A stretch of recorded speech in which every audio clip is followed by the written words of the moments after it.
umaga sa inyo lahat, aking kaklase. Magandang umaga din natin. Ako si William Carlos Salado at ngayon ay tatalakayin naman natin ang akdang tuluyan.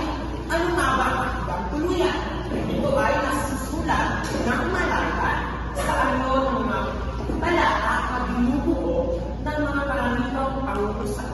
At ang akdang tuluyan ay wala po sinusunod na tugma o sukat. Ito po ay Malaya kung saan patuloy ang pagkasunod sila ng mga ideya. At ito po ay hindi parehas sa pakulat ng tugma ng sukat. Ang tuluyan po ay karaniwang ginagamit sa pagbibigay impormasyon, pagkikwento, pagbibigay damdamin, at pagbibigay aral. Bibigay po kami ng aming halimbawa ng akdang tuluyan. At ngayon po ay bibigay po ang tatlong halimbawa, ang pabula, ang parabola, at alaman. Una ay ang pabula. Ano nga ba ang pabula? Ito ay isang itinitadha na ang layunin ay magbigay ng magandang aral ng halimbawa sa mangbabasa. Ang mga pangyayari ay bunga ng malikhaing pag-iisip ng manunulat. Ang mga tauhang gumaganap ay ang mga hayop. So, ang ibig kong sabihin, ang pabula po ay isang katang-isip na kung saan isa itong kwento na ang mga hayop ang tauhan sa kwento. At sila po ay pwede magsalita, kumilos, at gumawa ng mga bagay na kung saan magbibigay aral sa kwento. Ang layunin ng pabula ay magbigay aral, magbigay ng mabuting asal, at magbigay ng kapatakan at katalinuhan.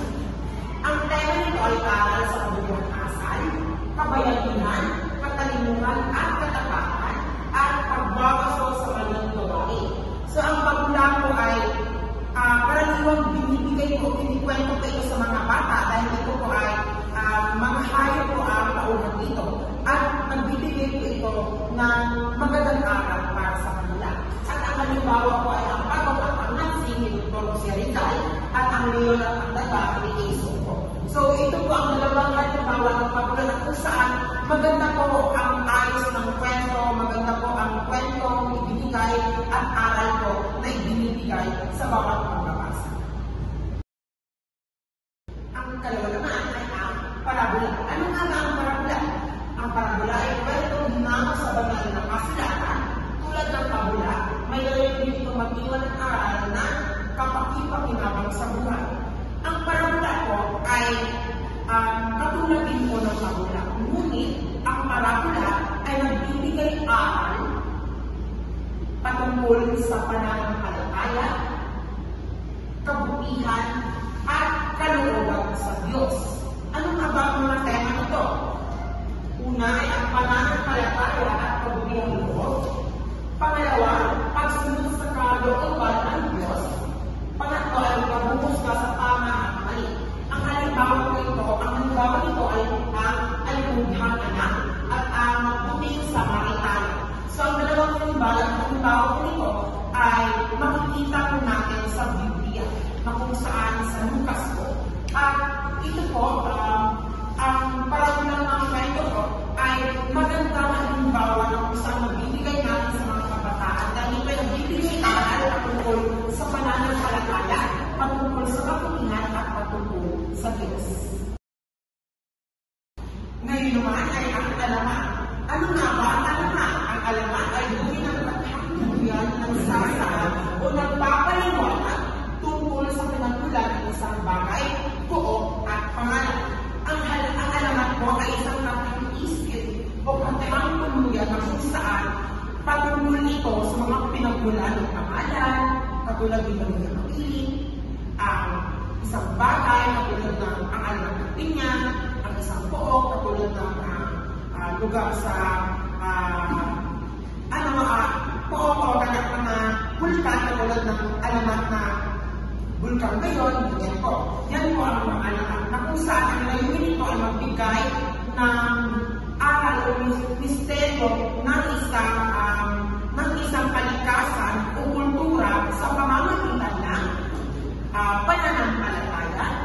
imahinasyon at paniniwala ng ating mga ninuno.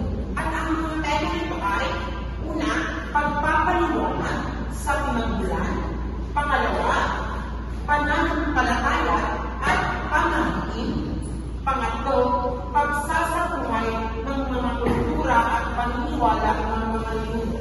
At ang halimbawa nito ay ang alamat ng Bulkang Mayon at alamat ng Pinya. Ang alamat ko ay patungkol sa pinagmulan ng mga pangalan, hayop, halaman, puok, at iba pa. Magandang umaga sa lahat, magandang umaga sa pinan natin. Ngayon po ay pagpapatuloy namin ang inyong report. Ang inaatak naman ay bula. Kalugan ito ang isang akbang pangpanitikal ang itinatangal sa itaglalo. Binubuo ito ng dialogo at kilos ng mga tauhan upang ipakita ang isang epekto sitwasyon. Ang bula naman ay ito ay itinatangal sa itaglalo. Ang tema naman ay pag-ibig, digmaan, raisya at pamilya. At kontekto ng tao sa sarili o lipunan. Panghuli naman ang pagtuturo ng aral sa pamagitan ng pagtatanghal. At ang mga halimbawa naman nito ay El Filibusterismo ni Dr. Rizal at walang sugat ni Severino Reyes. Ang panglima naman ay ito. Ang kaulugan naman ito ay, ang nito ay isang kwento tungkol sa pinagmulan ng mundo.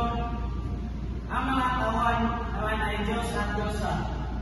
Ang tema naman ay pinagmulan ng kalikasan o sang katauhan, kapangyarihan ng mga Diyos, at paniniwala at kultura ng sinaunang tao. Ang halimbawa naman ay alamat, malakas at maganda. Ito ay isang alamat. Pwede rin itong mito dahil si malakas ay Diyos at si maganda naman ay Diyos ng kalikasan.